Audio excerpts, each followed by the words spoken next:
गुल्ली बुल्ली आज अपने घर पर सोन का इंतजार कर रहे हैं। सोन ने गुल्ली बुल्ली से कहा था कि 9 बजे तक उनके घर आ जाएगा, लेकिन अब 10 बज चुके हैं। सोन का कुछ अता पता नहीं है। तभी गुल्ली बुल्ली से कहता है, बुल्ली जरा सोन को फोन लगाकर पूछो अभी तक आया क्यों नहीं। वैसे ही हम काफी लेट हो चुकी हैं, कहीं ऐसा ना हो कि डील हमारे हाथ से निकल जाए। बुल्ली, ठीक है गुल्ली, मैं अभी सोन को फोन करके पूछ लेता हूँ। बुल्ली फिर सोन को फोन करने लग जाता है। इधर सोन अपने घर के बाहर बैठकर किसी का इंतजार कर रहा है कि तभी उसे बुल्ली का फोन आता है। हाँ बुल्ली, कहाँ हो सोन? वैसे ही हम काफी लेट हो गए हैं, अब तुम लेट करवा रहे हो सोन। बस बुल्ली, मैं घर से निकल ही रहा हूँ और आधे घंटे में तुम्हारे घर पहुँच जाऊँगा। ठीक है सोन, जरा ध्यान से आना। वैसे ही काफी रात हो चुकी है और रात को चोर उचक्के ज्यादा घूमते हैं, तो जरा ध्यान से आना सोन। और हाँ, अपने साथ अपना फोन भी साथ लाना। अगर रास्ते में कुछ गड़बड़ हो तो हमें तुरंत फोन कर देना सोन। ठीक है बुल्ली। इतना कहकर सोन फोन को कट कर देता है। तभी सोन को स्कूटर की आवाज आती है और सोन स्कूटर की तरफ देखने लगता है। सोन को स्कूटर पर चुन्नीलाल दिखाई देता है और चुन्नीलाल को देखते ही सोन घर से बाहर आ जाता है। सोन चुन्नीलाल से कहता है, मैंने तुम्हें 8 बजे आने को कहा था, लेकिन तुम 10 बजे आ रहे हो। इतनी देर कहाँ लगा दी तुमने? फिर चुन्नीलाल सोन से कहता है, अरे सोन, मैं घर से तो टाइम पर निकला था। जैसे ही आधे रास्ते पर आया तो मेरा पेट अचानक खराब हो गया और मुझे अर्जेंटी हल्का होने के लिए कहीं बैठना पड़ा। और तुम तो जानते ही हो सोन, मुझे हल्का होने के लिए कम से कम 1 घंटा तो लगता ही है। अच्छा वो सब छोड़ो चुन्नीलाल, आज से यह घर तुम्हारा हुआ। और हाँ, एक जरूरी बात, इस घर के पैसे तुम मेरे खाते में डलवा देना। ठीक है सोन, इस घर के पैसे सुबह तुम्हारे खाते में डाल दिए जाएंगे। अच्छा चुन्नीलाल, मैं चलता हूँ। वैसे ही तुम्हारी वजह से मैं काफी लेट हो गया हूँ। इतना कहकर सोन अपनी स्कूटर उठाता है और गुल्ली बुल्ली के घर की तरफ जाने लगता है। रात काफी हो गई है और रास्ते पर भी कोई नहीं है। इसी का फायदा उठाते हुए सोन अपनी स्कूटर को फुल स्पीड में भगा रहा है ताकि वह गुल्ली बुल्ली के घर जल्दी पहुंच सके। दरअसल सोन को एक बड़ा घर अच्छे दामों पर मिल रहा है, इसलिए सोन ने अपना पुराना घर बेच दिया और अब सोन गुल्ली बुल्ली के साथ उस घर को खरीदने जा रहा है।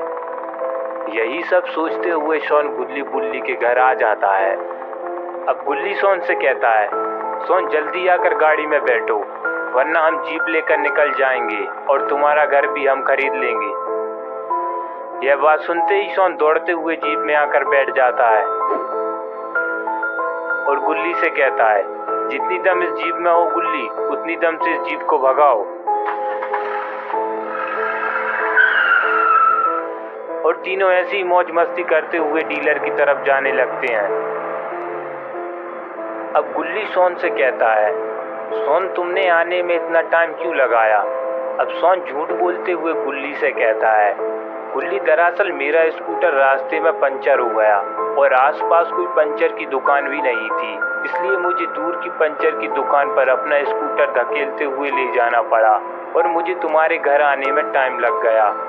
फिर सोन बुल्ली से कहता है, बुल्ली यह इलाका इतना डरावना और सन्नाटा क्यों है? बुल्ली सोन से कहता है, सोन इस इलाके में दूर दूर तक कोई नहीं रहता और कई लोगों का कहना है कि यहाँ पर एक बूढ़ी औरत रहती है जो लोगों को मारकर खा जाती है, और जिस घर को हम खरीदने वाले हैं वो घर भी इसी इलाके में आता है। सोन बुल्ली जीप रोकते हुए कहता है, शायद इसी वजह से यह घर हमें इतना सस्ता मिल रहा है। फिर बुल्ली कहता है, घबराने वाली बात नहीं है, क्योंकि पुलिस ने कई बार इस पूरे इलाके को चेक किया, मगर उन्हें ऐसा कोई सबूत नहीं मिला जिससे यह साबित हो सके कि यहाँ पर कोई आदमखोर बुढ़िया रहती है, और ना ही गायब हुए लोगों की उन्हें लाश मिली। बस यह तो आदमखोर बुढ़िया की एक अफवाह थी।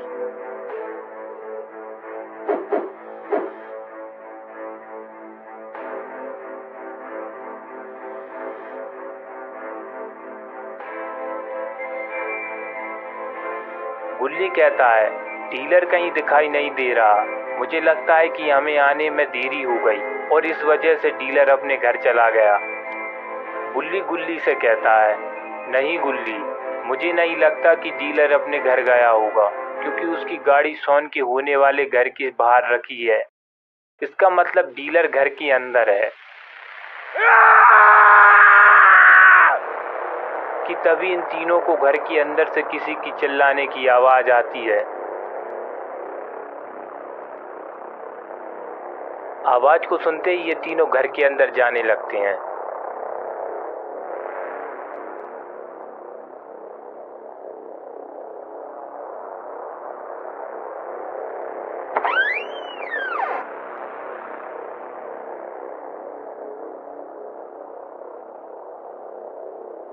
अब बुल्ली कहता है, घर तो काफी बड़ा है, अब डीलर को कहाँ ढूंढेंगे? क्यों ना हम अलग होकर डीलर को ढूंढें, जिससे डीलर को ढूंढने में आसानी होगी। ठीक है गुल्ली। फिर बुल्ली कहता है, और हाँ, हम सभी 15 मिनट बाद आकर इसी जगह मिलेंगे। इसके बाद तीनों अपनी अपनी जगह जाने लगते हैं। बुल्ली सीढ़ियों से ऊपर की तरफ जाने लगता है। शॉन बेसमेंट की तरफ जाने लगता है और गुल्ली सामने की तरफ जाने लगता है। इधर शॉन सीढ़ियों से नीचे उतरता है और उसे एक रूम दिखाई देता है। वो उस रूम की तरफ जाता है। उसे एक बूढ़ी औरत दिखाई देती है जो कि डीलर को मार रही थी।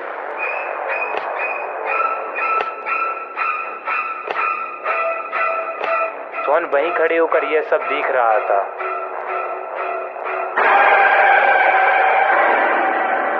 कि तभी उसे वो बूढ़ी औरत देख लेती है। इधर गुल्ली भी डीलर को ढूंढ रहा है। कि तभी उसे शॉन की चिल्लाने की आवाज आती है। आवाज को सुनते ही गुल्ली बेसमेंट की तरफ भागते हुए जाता है।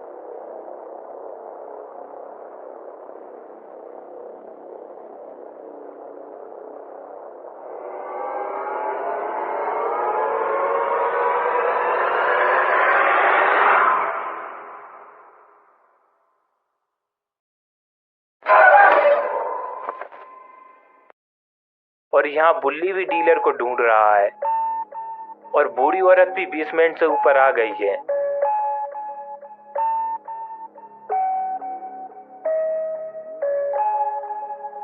क्या अब बुल्ली गुल्ली और शॉन को बचा पाएगा? ये सब हम देखेंगे पार्ट 2 में। पार्ट 2 देखने के लिए कमेंट में पार्ट 2 लिखना ना भूलें।